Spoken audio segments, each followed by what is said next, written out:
Namaste everyone, welcome to the class. So we are in the 30th problem and this is related to AC resonance. Namaste.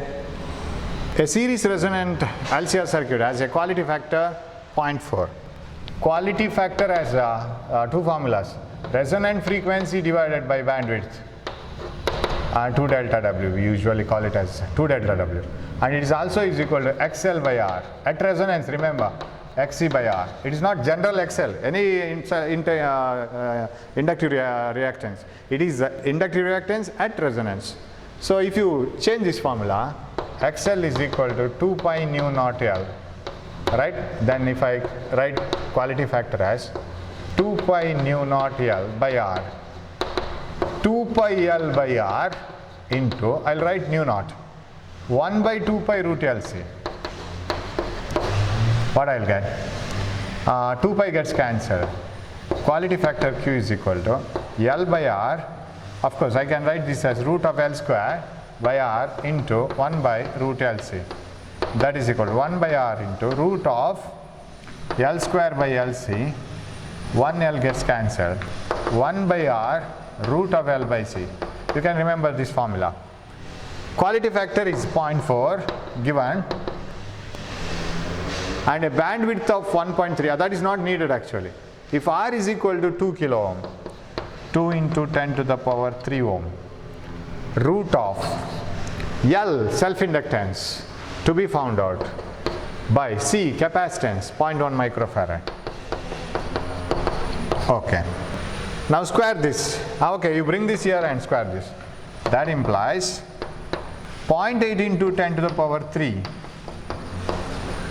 This one is equal to root of L by 10 to the power minus 7. 0.1 into 10 to the power minus 6. Square it now. After squaring, I'll write it here. 0.8 into 0.8, 0.64. 10 to the power 6.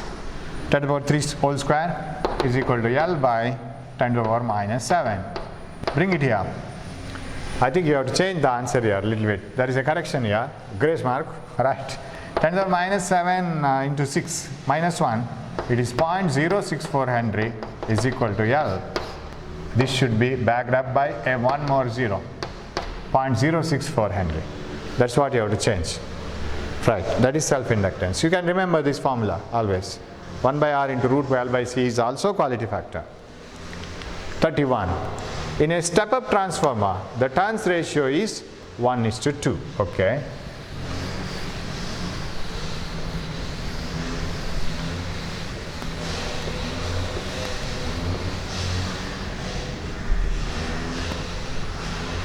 In a step-up transformer, the turns ratio is 1:2.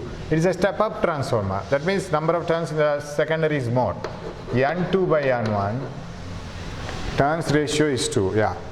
Turns ratio is 2. N2 by N1 is equal to, okay. Turns ratio is 1:2, 2:1, right? Number of turns in the secondary is more. This need not be calculated at all. A Leclanche cell. Leclanche cell is a DC cell. It provides a steady current. You know, for a transformer, it needs an AC here. Unless you produce AC here, it won't give any output. Because the change in the magnetic flux produced in the primary should be linked to the secondary, and that EMF should be linked to the secondary of the transformer. If the DC is given here, that produces a steady magnetic field, doesn't produce any change in the flux. No change in the flux, no EMF induced, output is 0. Very simple. 32. A stream of electrons is passing through with a velocity of 2 into 10 to the power 7 meters per second in a crossed electric and magnetic fields. You know, that is Maxwell's relation. In a crossed magnetic and electric fields, the charged particle stream of electrons are passing, and then if the strength of magnetic field is so much, the strength of the electric field is, you know, the velocity selector formula, V equal to E by V, velocity is 2 into 10 to the power 7. You must know the theory behind this. Then, do you have any other chalk piece? Okay. V is equal to E, electric field. Where is electric field? That has to be found out, and magnetic field is 0.05 Tesla. Electron beam will remain undeflected. So this is the 0.1, 2 into 0.05 into 10 to the power 7. That is the electric field, totally 10 to the power 6 volt per meter. Electric field also has a unit volt per meter or Newton per coulomb. Option 3. 33. Check the correct graph in the following figures for distance versus force between nucleons. Okay. Nucleons attract each other inside the nucleus by a force called nuclear force. But nuclear force is independent of distance. It doesn't obey inverse square law. Of course, there is a relation. If the nuclear force is so strong, it should bind the nucleons together, right? But when the nucleons come closer and closer, at one particular case, the nuclear force becomes repulsive. So the core of the nucleus is repulsive, and that's how it is balanced. Otherwise, nucleus will collapse if such a large, greater nuclear force, when it attracts all the nucleons, the nucleus size should go on decreasing. So if you find if you compare the distance within the nucleus with the nucleons and the nuclear force, then you will find a surprise that when the nucleons are at a distance of Fermi, right? So this is nuclear force with the distance r, right? When it is in the range of 0.8 or 1 Fermi, this is 1 Fermi, say, this is 2 Fermi. When it is in the range of 0.8 or 1 Fermi, the nuclear force is very large. And when it is within the 1 Fermi distance, when the nucleons come within 1 Fermi distance or 0.8 Fermi, then it becomes repulsive. Repulsive force means force is positive. We take it as positive. And when it comes to 1 Fermi or 0.8 Fermi, it is negative, right? Because it becomes attractive. But if you take the nucleons far away, beyond 1 Fermi or beyond 10 to the power minus 15, that is outside the range of a nucleus, nuclear force becomes very less. It becomes almost zero. I hope you have followed. Nuclear force is repulsive when the distance is very less than 0.8 Fermi, and within 0.8 or 1 Fermi it is attractive, that is why negative. Attractive force is taken to be in the negative y-axis. And when the distance is too much larger, force is zero. Option is zero. Even the binding energy, same. The energy can also be written like this. Okay. Which of the following need not be necessarily obeyed in a nuclear reaction? Mass. Mass need not be conserved because you can convert it into energy. Conservation of mass need not be followed, because mass may be lost in the nuclear reaction and it may appear in the form of energy. So if you can start finding out the mass, you won't get it. 35. An electromagnetic pulse of energy 3 into 10 to the power minus 2 joules when incident perfectly on a reflecting mirror. Suppose this is a mirror, I incident a electromagnetic radiation on this and it rebounds back, say. Perfectly incident on a reflecting mirror produces an impulse of, right? An electromagnetic pulse of energy when incident on a perfectly reflecting mirror produces an impulse of. Impulse is equal to change in momentum. Change in momentum. I'll write only mom. Mom means momentum here, right? Now, how to find out the change in momentum? You know, energy is given, right? E is equal to mc squared for photons. You just change this as mc into c. mc square. So energy is momentum into c, because this mc is momentum. So what is momentum? P is equal to E by c. So momentum of a photon is energy by velocity of light. Now how does the momentum change? Incident momentum, reflected back momentum. So P, change in momentum is P minus of minus P, it is 2P, which is equal to 2E by c. 2 times, what is this? 2 times the energy by 3 into 10 to the power 8. Minus 8, 10. Minus 10 kg meter per second. That is the SI unit of momentum. So very easy formula. Okay. 36. Shining light of wavelength lambda and intensity I on a surface. Shining light means putting the light. Shining a light on the surface means making it to glow on the surface.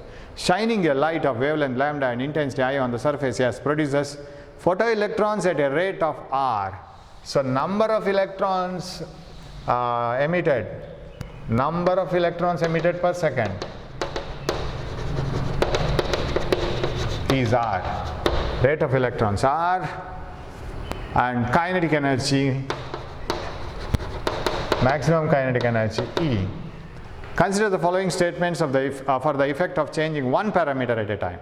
Doubling the intensity always doubles R, definitely, because when you double Einstein's explanation says, when you double the intensity, number of photons in the incident light, shining light will be increased, doubled, and when the number of photons get increased, definitely number of electrons emitted will increase. So that is the correct option. Doubling I always doubles R. Doubling I does not change energy at all. You know that. If you want to increase the energy, you have to increase the frequency, not the intensity. So that is also correct. Doubling I does not change energy at all.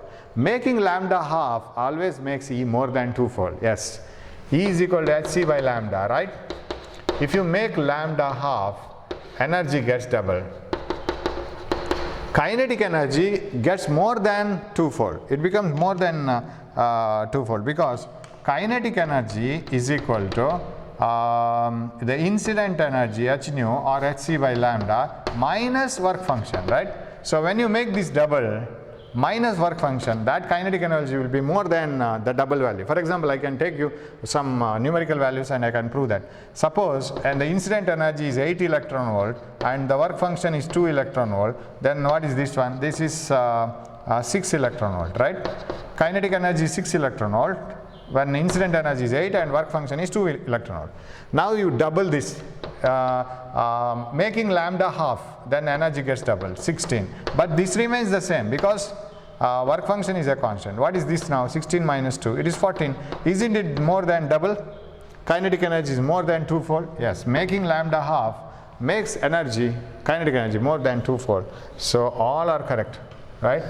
All the three are true statements. Okay. 37.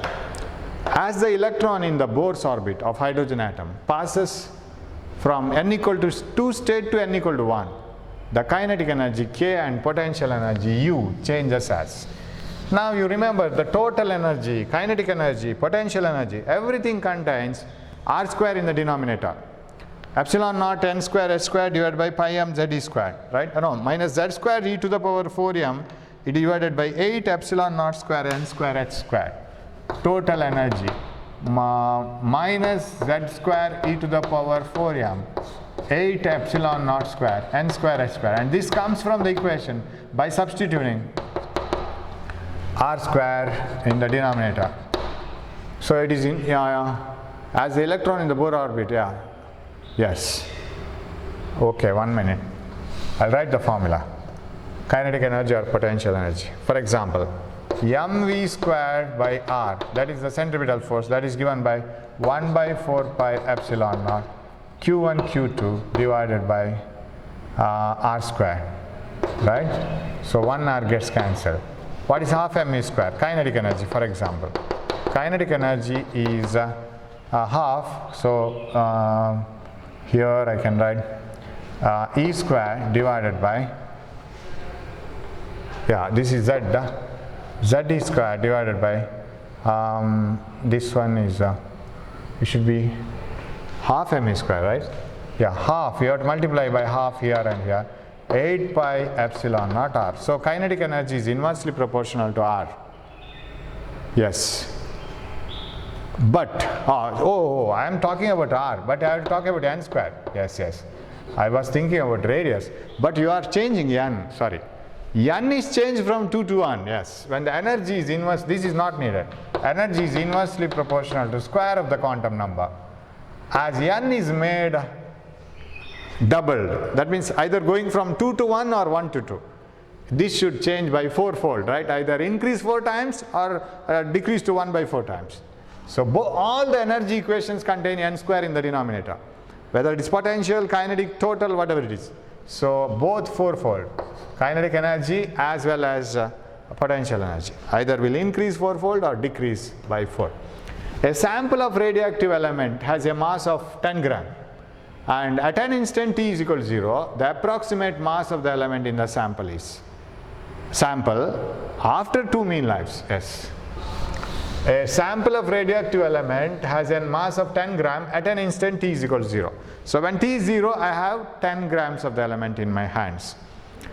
The approximate mass of the element in the sample after 2 mean lives. You know that in every mean life, the number of atoms in the sample will decrease to 1 by e times the original value. You know 1 by e is 0.368. That is 36.8%. If 1 mean life is gone, then the number of atoms in the sample will decrease from 100 to 36.8. 1 by e times. One more half-life, again 1 by e times. However, how do you do in half-life? For example, 1000 is made half, 500. Next, 500 is made half, 250. That is 1 by 2, 1 by 2, 1 by 2, 1 by 2. So after 2 mean lives, 10 gram has to become 10 by e, and 10 by e 1 by e times, 10 by e squared times. So that is this one. So 1 mean life is the time in which the number of atoms in the sample will decrease to 1 by e times the original value. That is the mean life definition. So it is 10 by e square. A and B are inputs, X is the output. Following timing diagram represents which gate? Okay, we will write the truth table first. Then from the truth table you will come to know A, B, and output Y. 0, 0, 0, 1, 1, 0, 1, 1. We will fill it. See, in the first case here, in this gap, what is this? 1, 0, 0, right? Output is 0, 1, 0 input, output is 0. 1, 0, output is 0. 1, 0, 0. This is over. What about here?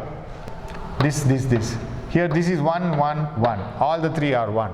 In the second gap, 1, 1, 1. This is 1, right? 1, 1, 1. What about here? 0, 1, 0. Okay? 0, 1, 0. What about the last one? 0, 0, 1. Because this is taken as 1, 0. 1, 0, 1, 0. So 0, 0, 0. This is AND gate, right? Output is on only when both the inputs are on. A and B are on. And other cases it is 0. So it is AND gate.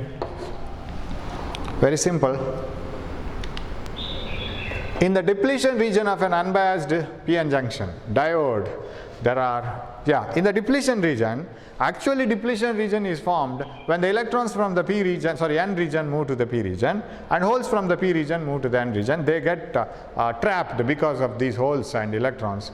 Electrons will be trapped by the holes and they engage in forming the bond, so they are now immobile ions. Because boron atom in the P region, when it receives an electron from the N region, that boron, that electron is excess, so it becomes an ion. So that is the region, space charge region, where the immobile charge carriers are present. So it is immobile ions, fixed ions. They can't move further. 41.